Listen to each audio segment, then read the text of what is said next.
had to get to know my father through a jail phone. Just like my father on my dog, I never tell on. Locked us in cages just wishing that we could bail home. We were just trying to get a plate trapped to the mail gone. You know, I can handle prison. My biggest fear was getting a phone call and somebody I love passed away. You know, because I know many brothers in prison that they lost family members. That's one of our biggest fears, you know. We all want to go first, take me, you know.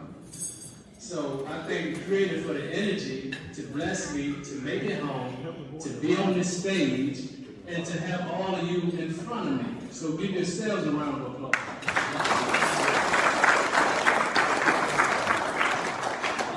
First, I definitely need to thank my hero and my role model.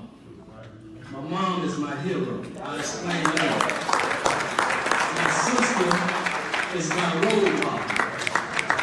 So Janelle Ketchmore cleaned my name up and showed me the way. You know? So that's my role model. That's my hero. I'm going to get into my hero. I want to thank my mother and my stepfather, Tommy, put me, because y'all look around this beautiful thing. They put this together.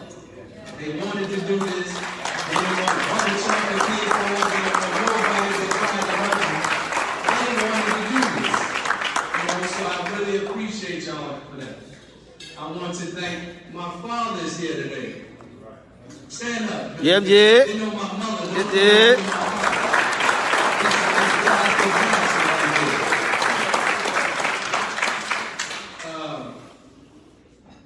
Listen to me real close.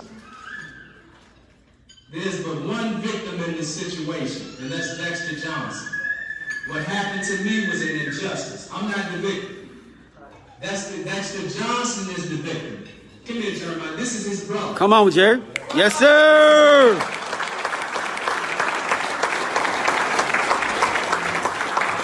This is his brother.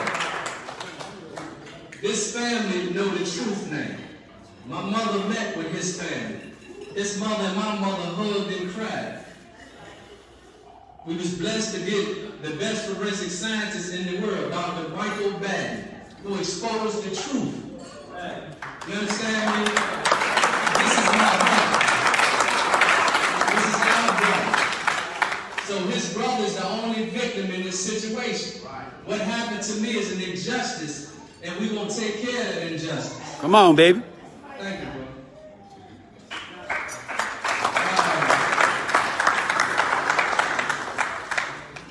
I have a lot of family here that I would like to thank. I have 3 children. Traquan Ketchmore is my first child. He's at Wallace Ridge right now. He'll be home next year. That's my oldest son. Africa Ketchmore, that's my daughter. And y'all seen Big One and Period is my baby boy. Ping pong. These are my children. I have 4 beautiful grandchildren. Yes, sir, King Tito. Ketchmore, Ava Ketchmore, Lil L Ketchmore, and I got Lil London right here. Y'all give them a round of applause.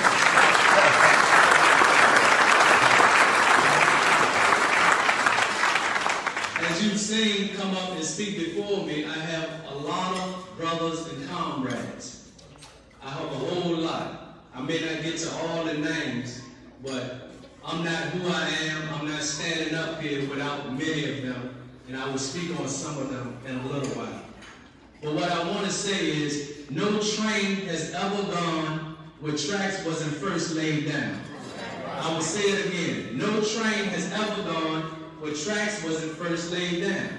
And it is in this spirit that I'm about to mention the following names. Some of them affected my life personally. Some of them affected the people that affected my life.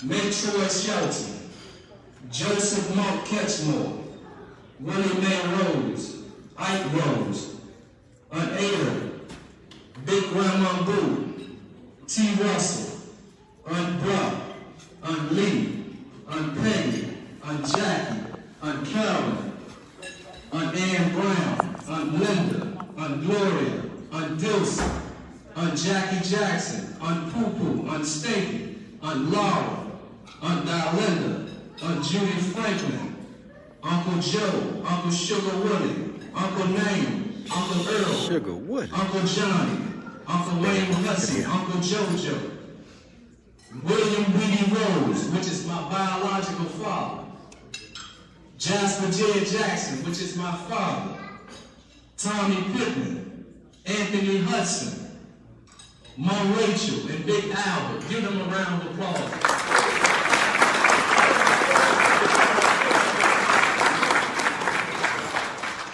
Now to my hero.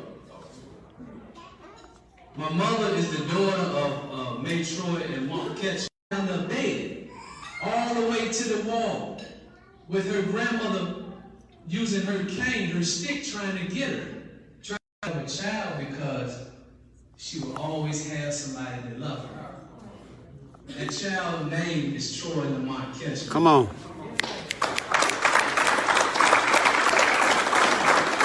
She had a daughter. She wanted 2 children, a son first, and then a daughter, so that her son would always take care of her daughter. Her second child is Chanel Renee Ketchmore. She said she wanted to break the cycle of abuse by showering us with nothing but love. Well, as I said, she sacrificed, double jobs, everything, put us first. You know, look around at this beautiful place. See, she don't know that her and Tommy put money up for a house. She wanted that money to do this for her son. That's what I do know. But I guarantee you, you're going to get that house. So,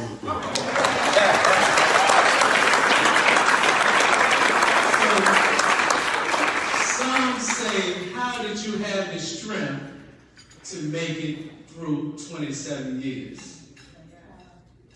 How could I not have the strength? Come on, bruh. Come on, bruh. How could I not have the strength? Come on. My grandfather, Mark Ketchmore, went to prison for 6 years for a murder he didn't do. And then people came one day and said, oh, Mr. Ketchmore, we got the right guy, you can go. You know? And my mom was like, you ain't gonna do the sewer nothing. He said, oh, they treated me nice. That was just his spirit. I knew I was going to prison for murder. I dreamt of it on the street. I seen the color of the bars. But I knew I would make it out. I didn't know when, but I knew I would make it out. You know? I just left Coffeewood Correctional Center. I want to share a story with y'all. I met a Muslim brother named Jihad. The brother come in, he was a physical trainer on the street. So I was on the weight pit working out, and I saw the brother, he'd do a set, and he stopped, and he's huffing and puffing. You know, so I don't pay no mind, because in prison, you mind your business, you know. But I saw a brother didn't have much, so I would always get guys to make big meals, and I eat a little bit of it, and I would go give it to him, and we started talking. You know, and one day he was just huffing and puffing. And I had asthma my whole life, so it made me feel uncomfortable. So I said, bro, why are you breathing like that? He said, oh no, man, I think it's my stomach or something. I said, well, you need to go to medical and get it checked. So we got the paperwork, we wrote it up. They got him over medical, they did an ultrasound, what have you. They said, okay, they're gonna send him out. So he went to the hospital. I said, okay, where's brother at? A few weeks went by, I said, bro, Jihad ain't back. Then one day the CO was counting, and she came in, and it's normally loud during counting. She said, y'all brothers throw prayers up for 15 top. You know, they pulled the plug today. And everybody got quiet, and I said, what? They pulled their brother passed away. See, he had dreams of making it home to his family just like me. But he died in prison. He died in prison. So what I want to say, when I made parole, the first thing I thought about was Brother Jihad didn't make it out. And countless others that didn't make it out of prison, man. You know, time is your most precious asset. We keep living life like we got 200 years on this planet. Me personally, I don't want 200 years. Could you imagine the skin problem with that? I don't want 200 years. But everybody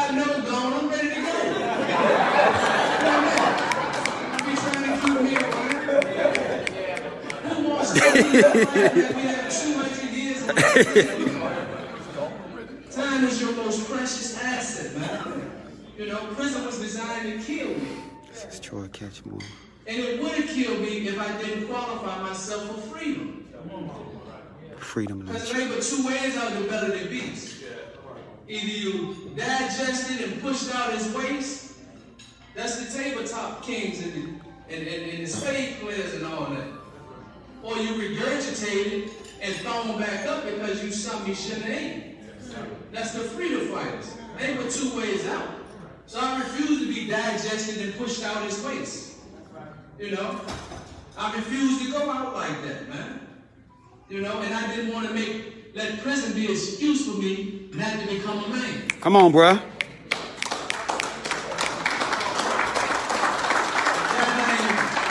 Fletcher, one of the Virginia 3, they was wrongfully convicted. Nathaniel Cruz and Reginald Fletcher and Darrell Hunter. Fletcher came to me confused. Both of us convicted, you know, with a lot of time. And he did like this. We in South End received. Well, he stuttered. What we gonna do? You know? But he was looking to me for leadership. And I said, we're gonna fight. That's what we're gonna do. Yes, sir. And if death is our fate, then they're gonna know it's a man in that box. Come on, bruh. That's what we're gonna do. Come on. We're gonna fight. You know? And he was like, oh, okay, you know. You stupid, ain't it, bro? Like, okay. I said, you got it. You know? So at that point, I had some hard choices to make, man. Because you're young. But this is a new world. Prison is different. Trust me, it's different. I don't care who you is on the street, when they take the guns from you, it's gonna look different. But you know, I was alright with that because I'm gonna get different. I'm about to get different. You know what I mean? Yeah, we're about to get different. So I had to make some hard choices, though. I had to make some hard choices, man. And I met some brothers that changed my life forever. Y'all need to thank them, because they're the reason I'm home. The first brother I met was Brother Angelo. Stand up, bro. Y'all get that brother around the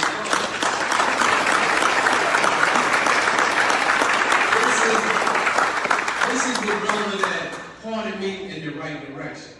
Because I was all over the place. You know, and you would get to prison, everybody fishing. God in prison, because we all is fine.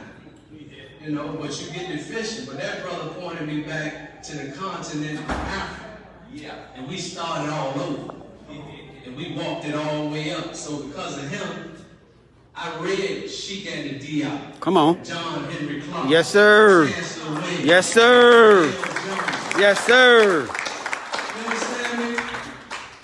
So that brother there really pointed me in the right direction. We would go eat lunch, go to the rocks, and they would build, and I'm standing there, I'm quiet, I'm the young man, and they build. And I want to say something, but I don't know nothing. And he gave me the book, Black Holocaust, by Dale Jones. Said, you got a week. You know, they made me go to school and everything. And after a while, doing this routine of going to the rocks, they got the building, and I jumped in, and I was blah, blah, blah, blah, blah, blah, blah, blah. And everybody got quiet and looked at me, little Ketchmore.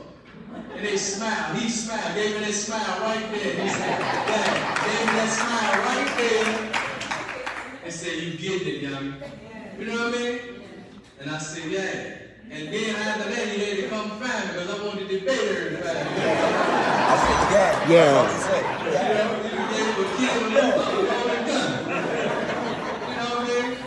But that brother pointed me in the right direction. And the next brother is Bro Willie. He couldn't make it because of scheduling conflicts, but y'all give him a round of applause. Bro Willie did 30-some years, but Bro Willie was my constant, he was a consistent visual for me. He was my example. When you see Bro Willie, no smiling, no playing, all about business. All top soldier. Discipline. Working out, he may have 50 people on the yard training. And you hear us like so loud, it's echoing. And the people just sit back and watch us. You know? But Bro Willie was my constant visual. I saw the example. I wanted to be like Bro Willie because I saw a man right there. And how he moved. You know? And the next brother is Brother Khalid. Right there. Stand up, bro.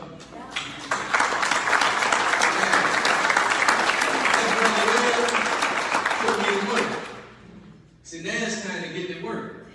That brother there put me to work. He real tactful with it. And he's the first one that started me speaking. Yeah, he would come in and stand over there deliberately and say, you hold the class down today. I got something to take care of. And before you know it, that was a normal routine. So I'm ready to fill in. So we got to stand. If you stay ready, you ain't got to get ready. You know? We call it being trained to go. Because in a minute they may stick a camera in your face. Yes, sir. And you got to be ready. This is how they train me. So that brother there really got me moving. Another brother, Bro Ali, he's still locked up. Give him a round of applause. Mark Elliott is his name. That's why we fight to get parole back on the books. Yes, sir. People like Mark Yes, sir. Bro Ali got double what I got, and he ain't killed nobody. He took some money. But the way the laws are constructed, Bro Ali would do more time than me. And the most humble brother you can meet, man, would give you anything he got. You know, we joked about him at the prison. You know, you got a shower line, and a guy come up. This is just a joke. Said, bro, Ali, who next? Oh, bro, you can go next. You too nice.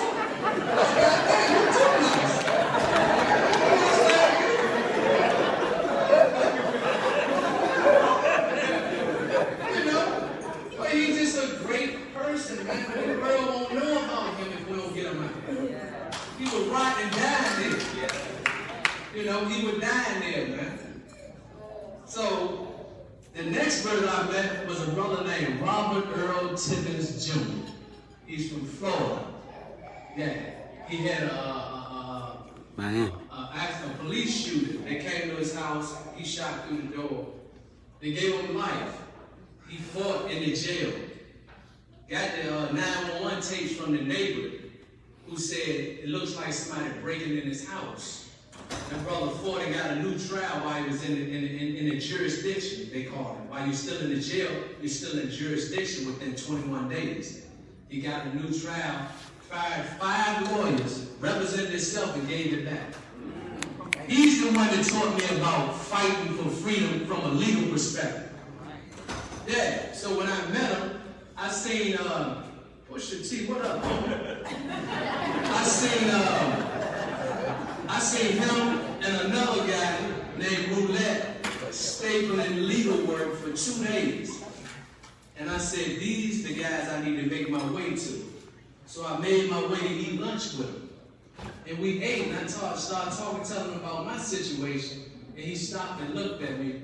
And he said, man, you've been brought to me, man. I feel you in my spirit. I'm going to get you out. And you don't owe me nothing. So a lot of guys would hire him to work on their case. But then they'll run outside and be playing basketball. I'll be sitting right there on the toilet, asking questions and doing what I got to do until one day again, I started and he stopped and looked up and said, you starting to get it.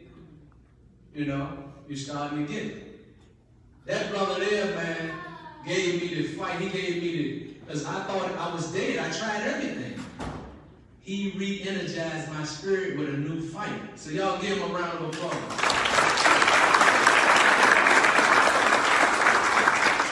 Now, the next brother I want to speak on, this brother showed me the road home. This brother named Paul Taylor. Give him a round of applause.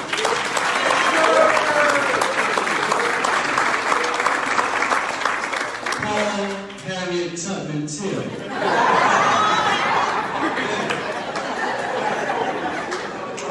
He got some Harriet Tubman in there. See, because I talk to a lot of guys in prison, prison guys so cliche, we'll take things and run with it, right? And what we do in prison is we want to sound slick, so we say, experience is the best teacher, and I said, where you get that from? Experience is a teacher, but it ain't necessarily the best teacher. I said, wise man learn from other people's experiences. I said, I ain't got to walk into the street texting and get hit by a bus and know it hurt. You understand me? We just need the experience you try. So experience is a teacher, not necessarily the best teacher. Experience is the teacher of fools. You understand me? It's the teacher of fools, man. But Paul Taylor showed me the way. One day I was in Powhatan, 2 white women came and they said, Ketchmore, somebody wants you, and I'm on the 3rd tier, so I peep over. And my heart skipped a beat. I'm thinking it's the feds or somebody. What they want with me? You know what I mean? But they wanted to come up, and I didn't want to go down. But eventually I went down, and they got to talking. And it's just real warm, and we want a program here, and we want you to run it and all this, and what you think, and we want something put. I said, well, what's that? I look at her legs, she got an Ad 3 tattoo, an Allen Iverson tattoo. For sure. She's an Allen Iverson fan. I knew right there. 1-7.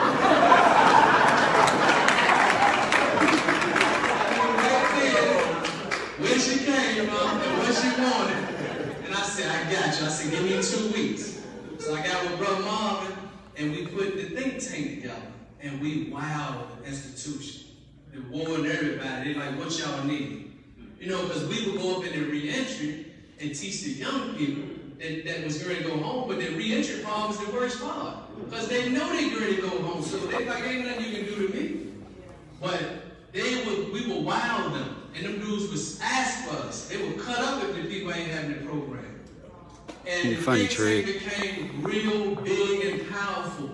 At the same time, P was in Greensville doing his Saturday program. And I followed that lead. I just followed this lead because I trusted. I told guys when he got out on Windy Rich, I said, give him some time. He gonna parlay that into something.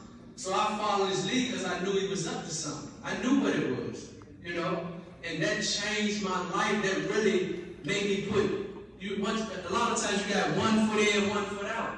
That made me bring the other foot in. I brought it on in.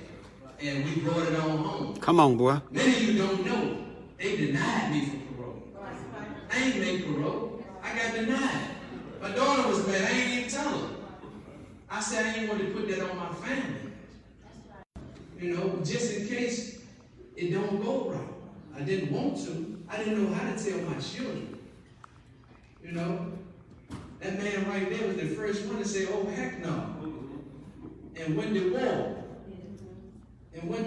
That man right there, my lawyer, Jared Adams, went to war. They said, no, sir. That man right there, Jeremiah Johnson, called them people and said, he ain't killed my brother. He don't know.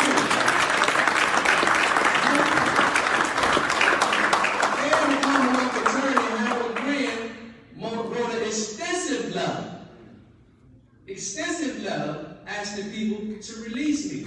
That's a show of good faith because he had my actual innocence written on his desk. So I'm home, I'm not bitter. I don't hold no hard feelings. When God got your back, you don't need to be bitter. Come on.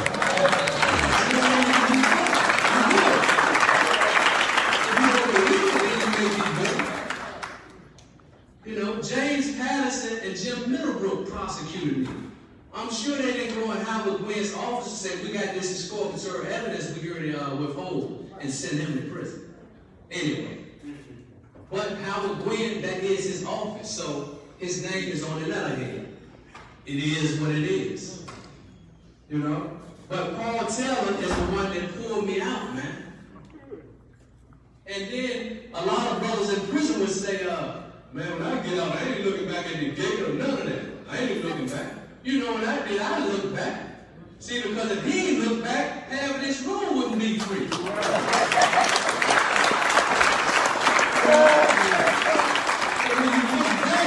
See, if you're a coward and you plan on doing something wrong, then you don't want to look back. You feel like I'm going to get jinxed or anything. No, I'm squared up. Yes, sir. I ain't worried about that. Yes, sir. See? Not to say they won't come at me, because they probably will. Because when you're trying to change the lives of black men, yeah, they come Talk at that me. talk, bruh. Talk that talk, bruh. Talk that talk, bruh. But I was willing to die for nothing. You know what I mean? So if death is my fate, it is what it is. But they definitely coming.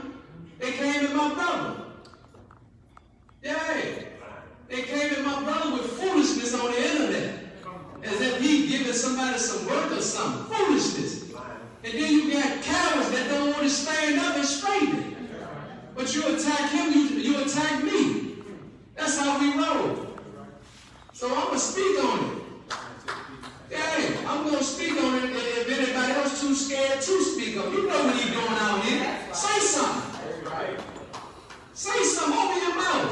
You called him and open your mouth when you want to get out. Don't be a coward now. This is what I'm trying to tell y'all, man. I had to stop beefing with maturity, man. Ooh, good That's God what a lot Almighty. of us, we beef with maturity. We don't want to grow up. So what I had to do is what I heard Brother Nuri said, make up my mind, which is the most powerful thing in the world, a made-up mind. See, power is defined by a distance time force. That's why you see commercials that say, well, this car can go this fast in 4.3 seconds.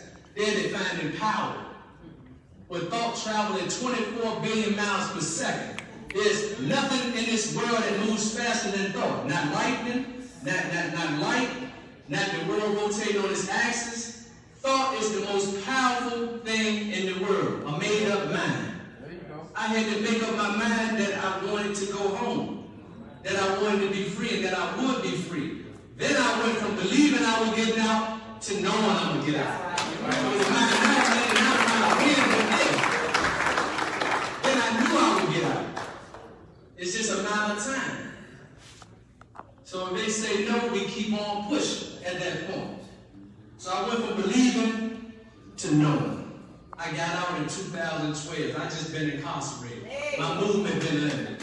I got out in 2012. That's when I really got out. You know what I mean? So that's why you don't see a whole lot of emotion now, because I've been free. I've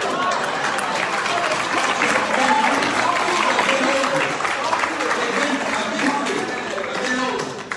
You know, I had that excitement a long time ago. You know? I haven't cried since 1998. That ain't trying to be tough. Prison will rob you for your ability to breathe. You know, I'll thaw out eventually, but I couldn't do nothing but smile and hug my mother when I got out. You know, I felt her release. And that's all I wanted. Because I could handle what I was dealing with. As long as they was all right, you know? Yeah, that was fun. So, but a woman I respect told me that when you want something, you move different. In revolution. When I say revolution, I mean exchanging one thing for something that's better than that. And exchanging that for something that's better than that. Constant elevation. Where goals are going from good to great. See? The revolution is the application part of this thing. Because as we know, knowledge without application is just information. You know some things, that's it. But if you don't apply it, you would never produce nothing. So it's knowledge, wisdom, and revolution. That's what I'm motivated by. So I didn't just come home to come home. You know, I left you because I was thinking all about me. I made it home when I started thinking about you. Yes, sir. That's what I made it home. That's what the motivation change. You change the motivation for things, you change the reality. So in this fight of liberation, we have a protocol that goes self, family, community, nation. Now, the self Yes. aspect is, in prison, that was my obligation to get myself together. If I didn't get me together, it's nowhere in the world I can come home and affect nothing. You know, y'all ever heard the story of the grandson and the grandfather in the driveway? Well, let me tell it to you. There's a grandfather and a grandson in the driveway. They got a puzzle. It's the puzzle of the world. So the grandson, just like my grandson right there, he's just sitting there looking at him. And the grandfather scrambling with this puzzle. And he just said, look, let me take a break. Go in the house, get something to drink, I'll come back. So he went in the house. When he came back, the grandson had put the puzzle together. He said, grandson, how you do this? He said, I just turned the instructions over and it was a picture of the man. So I put the man together and the whole world fell in place. You know? But this is what we have to do. We got to put the man Come on, bruh. Come on. Let's be all in pieces right now. Come on, bruh. The man has to be put back together. So, when the man is put back together, then the family, you have to have family. You have to go and put your family back together. My mom always say, family first. But what does that mean? Family first. What does it mean? Because blood just means you my relative. We share DNA. That's what blood means. You know, what does that mean? Here's a working definition of family. Two or more who share goals and values, having long-term commitment to one another. Shared goals and values, having long-term commitment to one another. That's family, man. If you get established family, then you can bring about community. Because right now we don't have community. Everybody in prison say, man, I can't wait to hit them streets. Or the neighborhood, which is somewhere you reside, ain't gonna work. That's it. But community is a different animal. A sense of community is the collective thinking, seeing, and behaving as a we, not a me. Let me say that again. The collective thinking, seeing, and behaving as a we, not a me. So once we establish family as a collective we, not a me, then all our problems will be solved overnight. A we, not a me. See, the reality is, man, if we don't unify, we will continue to die. That's the reality. If we can't come together, we will continue to die, man. We have an old African proverb that goes, as below, so above. That means that the same things that transpire on a lower level, on a micro level, is the same things that's transpiring on a macro level, a higher, the outer level. You understand? The family is one body in many parts.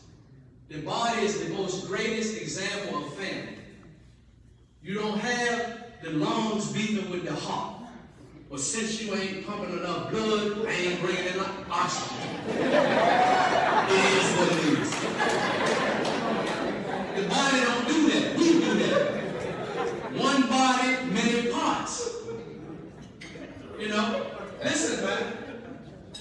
Because we have family beefs, petty beefs. Listen, if the person that you're beefing with, if they die today or tomorrow, you will go mourn them at their funeral, then what you beefing with ain't worth holding on to.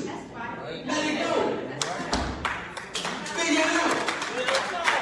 Talk that shit, Troy.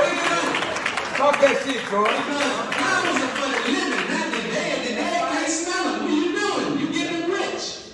Flowers for the living. The dead can't smell them. But these are vegetables. Think about it. Figure it out, man. Because if they die today or tomorrow, you're going to be there weeping. Then figure it out while they're alive. Life too short for it. Let it go. If this brother can come, his brother died. And I was involved. And he here showing love to me. And he here showing love to me and my family. Then figure it out. I'm talking to my family. Figure it out. With all this foolishness. Ketchmore. Preach it. Figure it out, man. Amen. Tell him, Ketch. Figure it out. Yeah. It's fire. In closing, as the great Paul Taylor would say, we still owe. We still owe. Now, those of us, this is for us that's been incarcerated. We come home and we feel like, okay, I've done my time, that's it. You see, the people playing a mean game with this thing we call the prison industrial complex. The prison industrial complex. What happens is, I beef with him, he's dead. They send me to prison. They create entities, enterprises, silk screen, milk plant, tag shop, wood shop, hood shop, whatever shop. They gather. And they put us in these places and give us 55 cents in jobs that they normally would pay one of you $70,000 to do. Now these are industries that are created independent of what they're taking our pain and hardship. And they're doing these and we're working. And what it is we're serving time and we're working in these sweatshops and we come home and we still have debt, restitution. You know, and they hit you with this, the big thing, you got to pay your debt to society. I don't owe society nothing.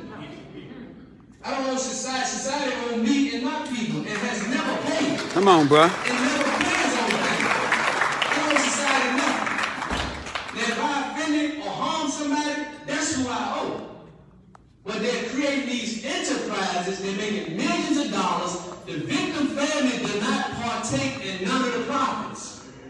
They don't get a dime. But I'm in prison because of the crime. So you parlay this pain into millions of dollars that go in your pocket. Come on, bro. This is the reality, man. This is what they're doing. And then we come home and they still stamping us. When I'm working in here, why are you not paying them money in my name?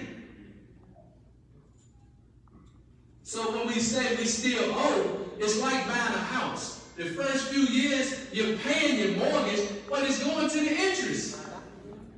Now, Troy Ketchmore home, I get to pay on the principal.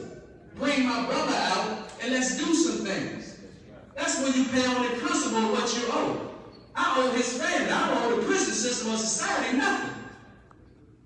That's just the real reality of what we're dealing with. These people are real clever, man. They're smarter than what we think they are.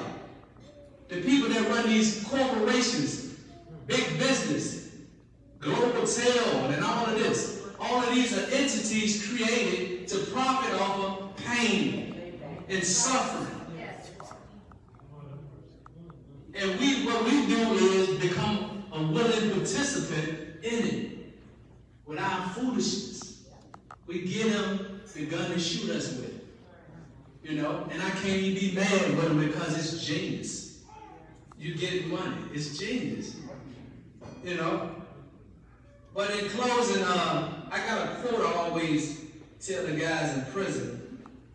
And I want to tell the guys in here, because now that Troy Ketchmore has stepped to the microphone, you know, I've indicted myself.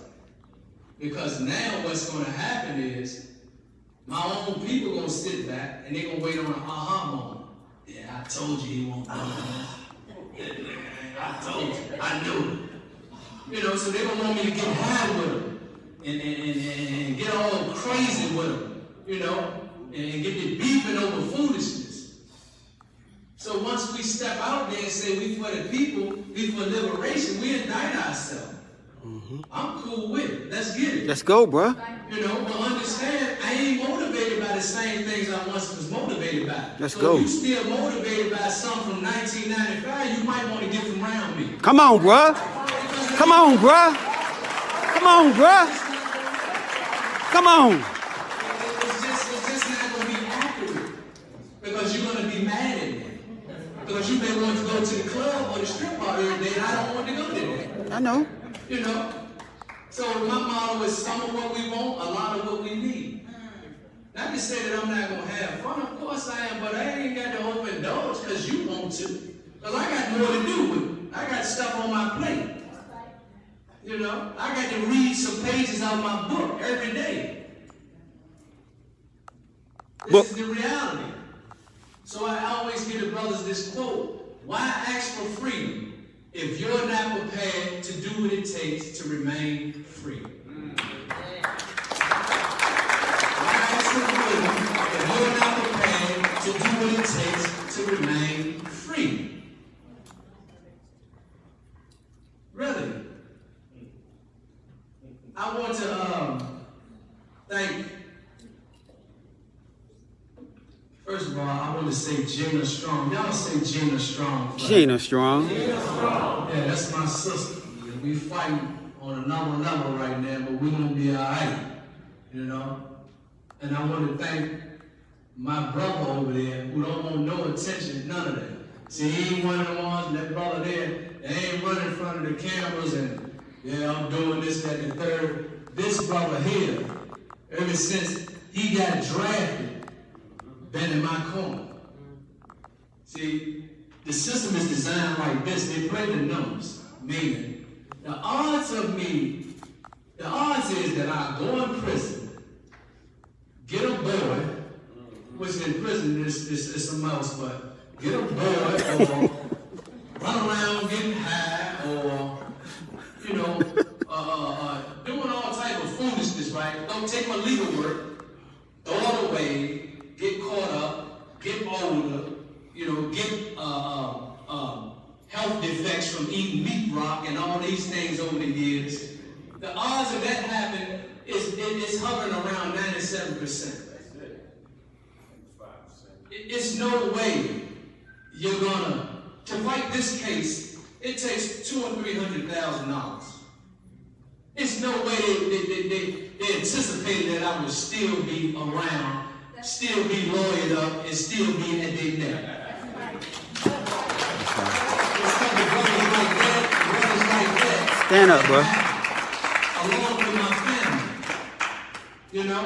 This brother had me a diving team to go in the water to drag the James River, man. Only thing, so every time, know what he say, his favorite word, what you want me to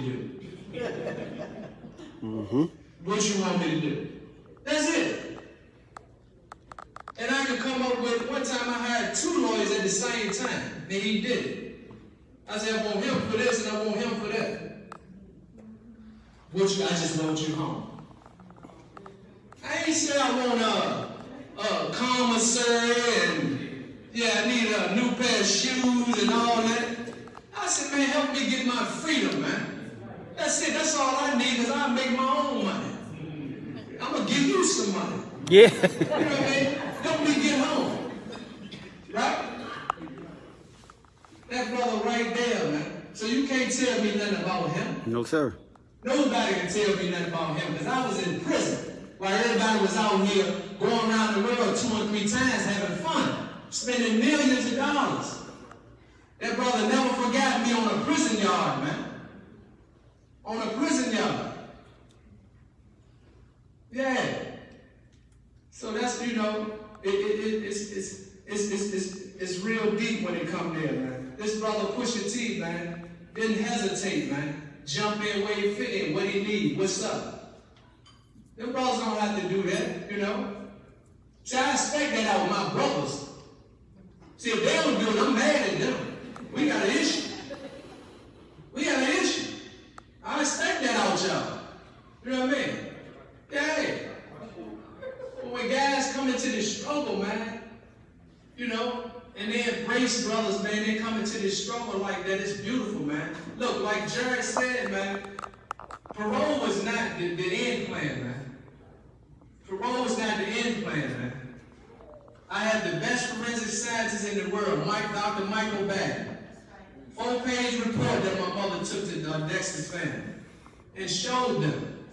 That man said Dexter was shot within 2 feet inside the car. I was outside the car by the license plate the whole time. Gunpowder in the track of his wound. The prosecutor knew about the other gun. They knew all of this, man. But you know what they said? And they closed it to the jury?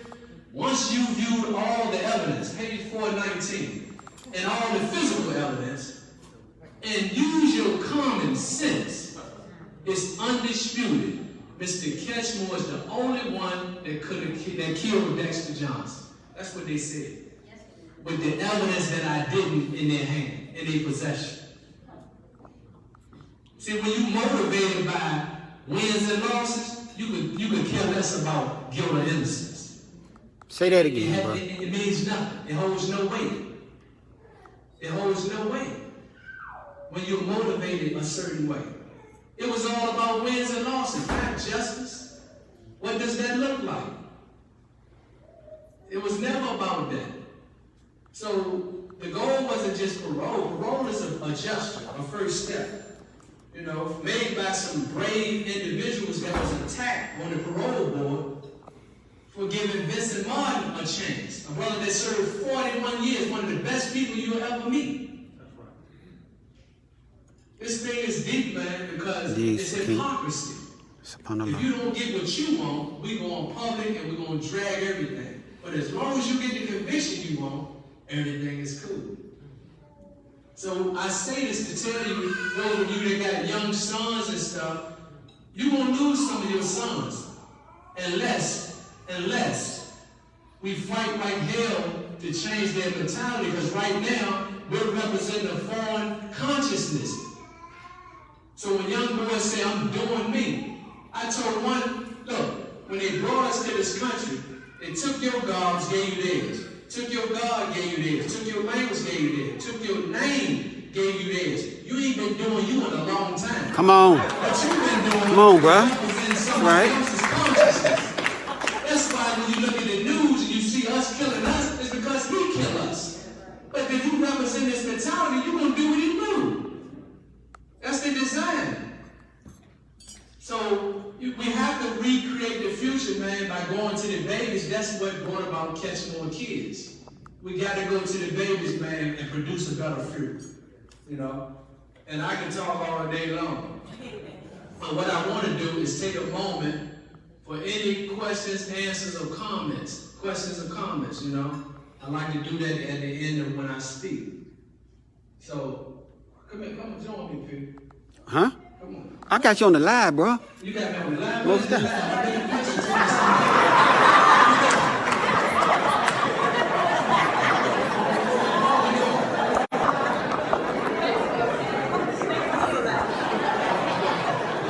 We live then. That's live.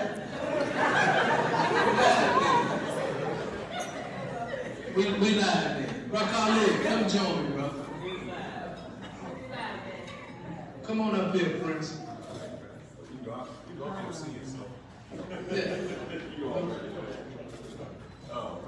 By the way, y'all know it's hard with a man coming home, right? So he can use a couple dollars, and these boxes will be counted over here for you to drop a little donation on their brother. So look, is there any comments or questions at this time? Just raise your hand. Yes. Cash app? Yeah, that's my sister there. I am Troy Ketchmore. That's the cash app. I am Troy Ketchmore. Any questions or comments? Just raise your hand. So, what new program do we have coming from you guys for the youth? From us? Oh, well, I mean, my position now is the programs manager of Ketchmore Kids. So, we would be, first of all, I want to let y'all know, next year we start the first annual Ketchmore Kids Week, and we are creating a scholarship in the name of Dexter Johnson. The Dexter Johnson Training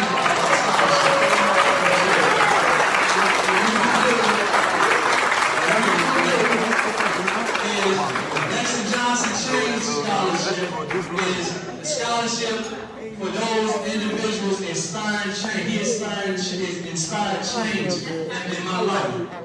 You know, so we grew through the event. He inspired change in my life, and we're gonna reward the individuals that's creating change in the community or inspiring change with that scholarship. Every year, once we're having Ketchmore Kids Week, so we announce it then because we will have events every day for 7 days, you know. And also, We haven't got the date yet, but we will be having, what is it, the second or third ring? The fourth annual reentry luncheon held by Paul Taylor. That you will be able to go online and buy tickets, but we're going to have Governor McCullough there. All right, hold on. We're going to have the Governor McCullough there. We're pushing for McCullough this year because he's promised to put parole back on the books. Not to say that he's going to open the door and let everybody in prison out as they try to scare you. What that does is, with this pandemic, say this pandemic picks up and gets crazy, you have something on the books that you can utilize if you need. You have something on the books for guys like Mark Elliott, Ron Lee, that's deserving of parole. But to not have it on the book, you don't have a legal remedy for it. So you have to have it on. Putting it on the book hurts nobody. You know, it hurts nobody. What was your question, brother? Man, I'm just laying down home, man. Yes, sir. 2 weeks ago, I spoke with Pete.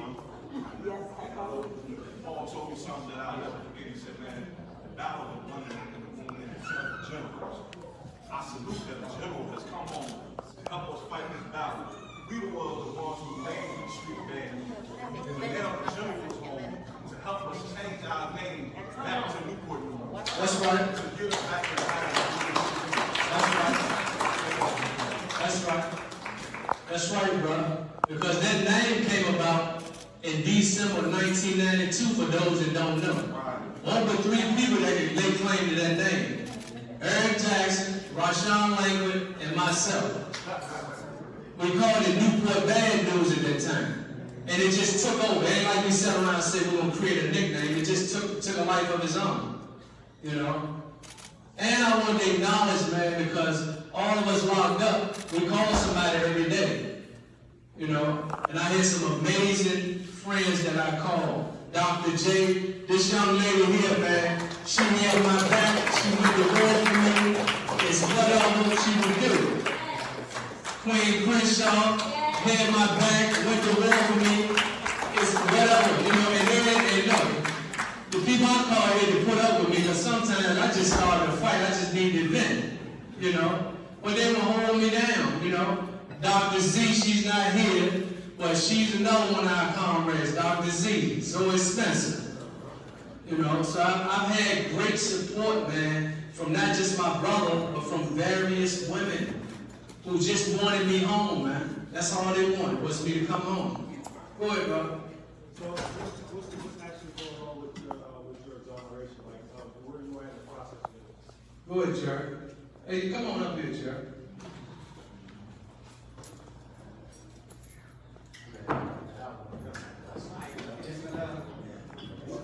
So right now what we're doing is this. We're getting ready to file this actual innocence petition right now. The way it works is, when you're on post-conviction, it's not within the jurisdiction of the Commonwealth anymore. But the importance of it is, we have the Commonwealth supporting, because I already put a draft of it on his desk, which is what influenced him to give the letter of support. So what we really need to do is this. Here's what we need to do. They used to say that the revolution would not be televised, right? But we got it in our hand now, right? So what we need to do is, this is an important moment right now. You have an election year going on right now. So you got the Attorney General right now having to answer to his black constituents. That's us. We need to call him out on it. They said that they were going to create a conviction integrity unit. I've been wrestling with them for the last 2 years. That conviction integrity unit is like an air freshener in an old Chevy that had lost its smell, right? It's just dangling right there. So we gotta make them do what they're supposed to do. It is so difficult to get brothers' cases like Troy in the news, so we gotta get it on social media. We need to do hashtags. I need y'all to open y'all phone up right now and follow me on social media, Jared Adams Law. Follow I am Troy Ketchmore as well on social media. As we start to move to make the filing, we have to push this through with the community. That's the most important part. It is so difficult to get these cases done because if they are not watched, they ain't doing nothing, y'all. I'm gonna tell you, I done got a chance to fall in love with Virginia, but man, look, Alright? And it ain't all white people. I'm just gonna say that, alright? Like some of these brothers, when you call them brothers, man, you know, they hold justice hostage for political position. Follow, share, tweet. We need the World Star Shade Room his case. Because if not, they gonna think he okay with just being out.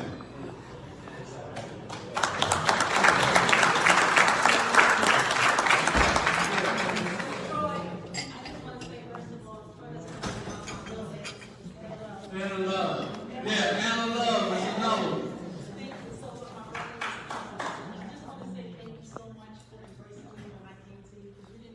Yeah. You just trusted me, and I'm so glad you're here. And also, when I was in trouble here because I was doing things to help people fight for freedom. That's right. You stopped what was the attack that I was under, so I thank you. That's right. I couldn't do what I did without you, so thank you, George. That's right.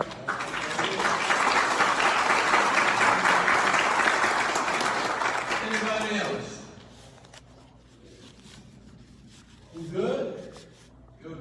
So look, I hope I didn't offend nobody. That was never my intent. And I hope that we can take, you know, I don't like really pep rallies, but I hope we can take something that anybody said that was productive that you can utilize it and put it in your life, man.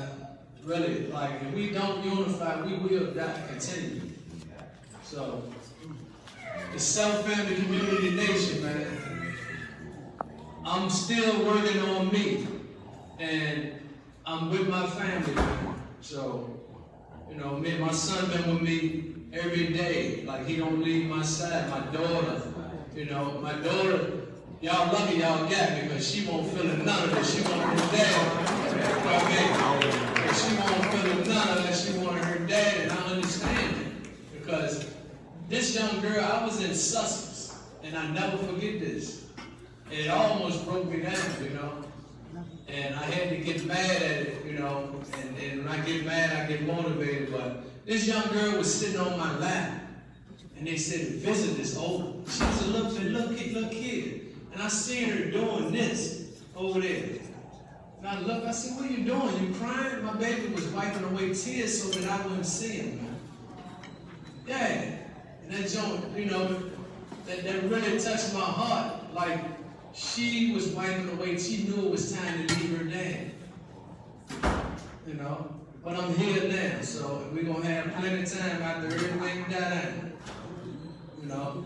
But thank you for coming out. I'm gonna leave time so we can mingle and take pictures. And you know, but some of us just want to get on the social media and FaceTime and get your numbers up, so let's get to it.